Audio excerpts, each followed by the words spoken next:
हिंदू धर्म की मान्यता के अनुसार जीवात्मा 84 लाख योनि में भटकने के बाद मनुष्य आत्मा पाते हैं। अब सवाल कई उठते हैं। पहला यह कि ये योनि क्या होती है। दूसरा यह कि जैसे कोई बीज आम का है तो वह मरने के बाद भी तो आम का ही बीज बनता है, तो फिर मनुष्य को भी मरने के बाद मनुष्य ही बनना चाहिए। पशु को मरने के बाद पशु ही बनना चाहिए। क्या मनुष्य आत्माएं पाशविक योनियों में जन्म नहीं लेती? या कहीं ऐसा तो नहीं कि 84 लाख की धारणा महज एक मिथ्या भ्रम है?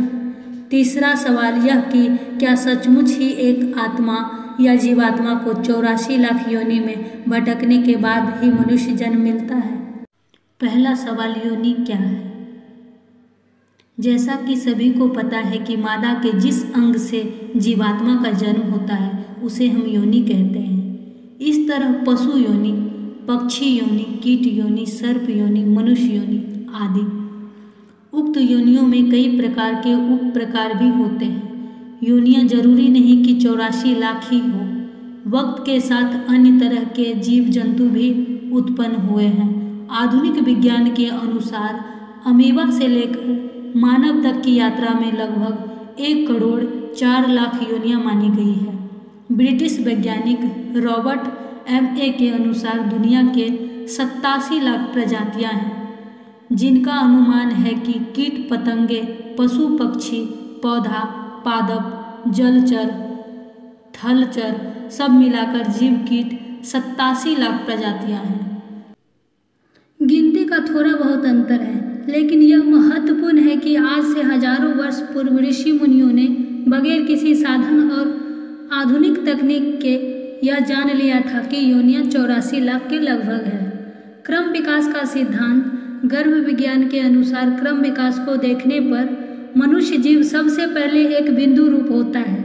जैसे कि समुद्र के एक कोशीय जीव, वही एक कोशीय जीव बाद में बहुकोशीय जीवों में परिवर्तित होकर क्रम विकास के तरह मनुष्य शरीर धारण करते हैं। स्त्री के गर्भावस्था का अध्ययन करने वालों के अनुसार जंतु रूप जीव ही स्वदेज, जरायुज, अंडज और उद्भिज जीवों में परिवर्तित होकर मनुष्य रूप धारण करते हैं।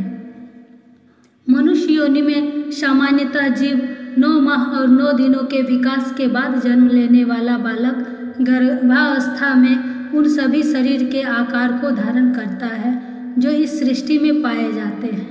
गर्भ में बालक बिंदु रूप से शुरू होकर अंत में मनुष्य का बालक बन जाता है, अर्थात वह 83 प्रकार से खुद को बदलता है।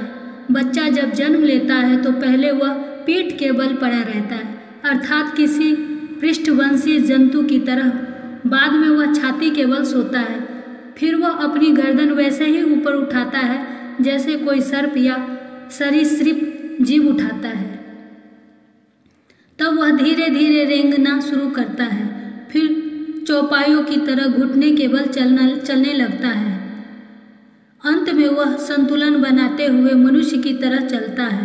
भय, आक्रामकता, चिल्लाना, अपने नाखूनों से खरोंचना, ईर्ष्या, क्रोध, रोना, चीखना आदि क्रियाएं सभी पशुओं की तरह है जो मनुष्य में स्वतः ही विद्यमान रहती है। यह सब उसे क्रम विकास में ही प्राप्त होता है। हिंदू धर्म के अनुसार सृष्टि में जीव का विकास क्रमिक रूप से हुआ है। श्रीमद् भागवत पुराण के अनुसार विश्व की मूलभूत शक्ति सृष्टि के रूप में अभिव्यक्त हुई और इस क्रम में वृक्ष, सरीसृप, पशु, पक्षी, कीड़े मकोड़े, मत्स्य आदि अनेक रूपों में सृजन हुआ, परंतु उससे उस चेतना की पूर्ण अभिव्यक्ति नहीं हुई। अतः मनुष्य का निर्माण हुआ जो उस मूल तत्व ब्रह्म का साक्षात्कार कर सकता था। योग के 84 आसन भी इसी क्रम विकास से ही प्रेरित है।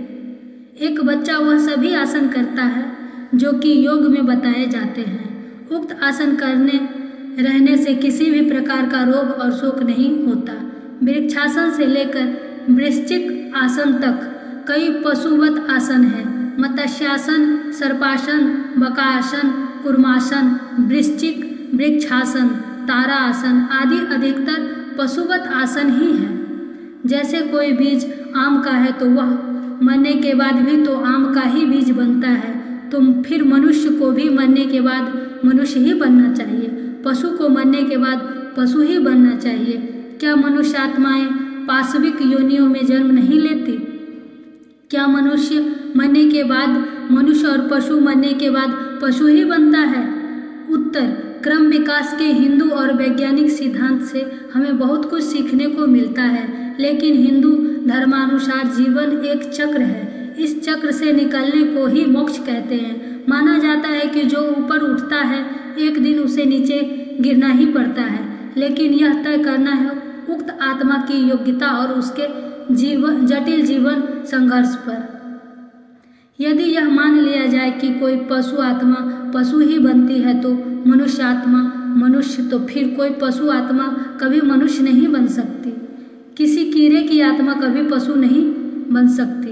ऐसा मानने से बुद्ध की जातक कथाएं अर्थात उनके पीछे जन्म की कहानियों को फिर झूठ मान लिया जाएगा। इसी तरह ऐसे ऋषि मुनि हुए हैं जिन्होंने अपने कई जन्मों पूर्व हाथी, घोड़े या हंस के होने का वृतांत सुनाया है। दरअसल उक्त प्रश्न के उत्तर को समझने के लिए हमें कर्म, भाव, सुख, दुख और विचारों पर आधारित गतियों को समझना होगा। सामान्य तौर पर 3 तरह की गतियाँ होती हैं: ऊर्ध्व गति, स्थिर गति और अधोगति। प्रत्येक जीव की ये 3 तरह की गतियाँ होती है। यदि कोई मनुष्य आत्मा मरकर ऊर्ध्व गति को प्राप्त होती है तो वह देवलोक को गमन करती है। स्थिर गति का अर्थ है कि वह फिर से मनुष्य बनकर वह सब कार्य फिर से करेगा जो कि वह कर चुका है। अधोगति का अर्थ है कि वह अब संभवतः मनुष्य योनि से नीचे गिरकर किसी पशु योनि में जाएगा, या यदि उसकी गिरावट और भी अधिक है तो वह उससे भी नीचे की योनि में जा सकता है। अर्थात नीचे गिरने के बाद कहाँ जाकर वह अटकेगा कुछ कहा नहीं जा सकता। गतियों के बारे में और जानने के लिए आई बटन पर क्लिक करें। आसमान से गिरे और लटके खजूर पर आकर ऐसा भी उसके साथ हो सकता है। इसलिए कहते हैं कि मनुष्य योनि बड़ी दुर्लभ है और इसे जरा संभल कर ही रखें, कम से कम स्थिर गति में रहे। 84 लाख योनियों के प्रकार जानिए। 84 लाख योनियाँ अलग अलग पुराणों में अलग अलग बताई गई है, लेकिन हैं सभी एक ही। अनेक आचार्यों ने इन 84 लाख योनियों को 2 भागों में बांटा है। पहला योनिज तथा दूसरा आयोनिज, अर्थात 2 जीवों के संयोग से उत्पन्न प्राणी योनिज कहे गए हैं, और जो अपने आप ही अमीबा की तरह विकसित होते हैं उन्हें आयोनिज कहा गया है। इसके अतिरिक्त स्थूल रूप से प्राणियों को भी 3 भागों में बांटा गया है।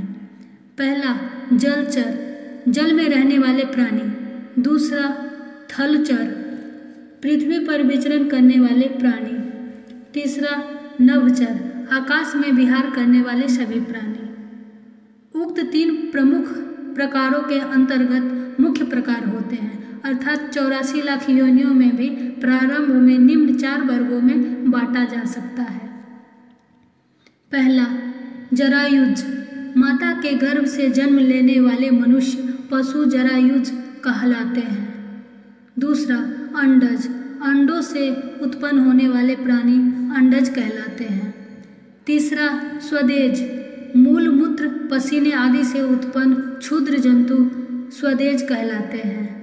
चौथा उद्विभज, पृथ्वी से उत्पन्न प्राणी उद्विभज कहलाते हैं। जलचर 9 लाख, स्थावर अर्थात पेड़ पौधे 20 लाख, सरीसृप कृमि अर्थात कीड़े मकोड़े 11 लाख, पक्षी नभचर 10 लाख, स्थल्य थलचर 30 लाख और शेष 4 लाख मानवीय नस्ल के कुल 84 लाख प्राणी हैं। आप इसे इस तरह समझ सकते हैं: पानी के जीव जंतु 9 लाख, पेड़ पौधे 20 लाख, कीड़े मकोड़े 11 लाख, पक्षी 10 लाख, पशु 30 लाख, देवता मनुष्य आदि 4 लाख, कुल योनियाँ 84 लाख। प्रश्न: क्या सचमुच 84 लाख योनियों में भटकना होता है? उत्तर: ऊपर हमने एक प्रश्न किया, मनुष्य मरने के बाद मनुष्य और पशु मरने के बाद पशु ही बनता है, का उत्तर दिया था। उसके उत्तर में ही उपरोक्त प्रश्न का आधा जवाब मिल ही गया होगा। इससे पूर्व क्रम विकास में भी इसका जवाब छिपा है।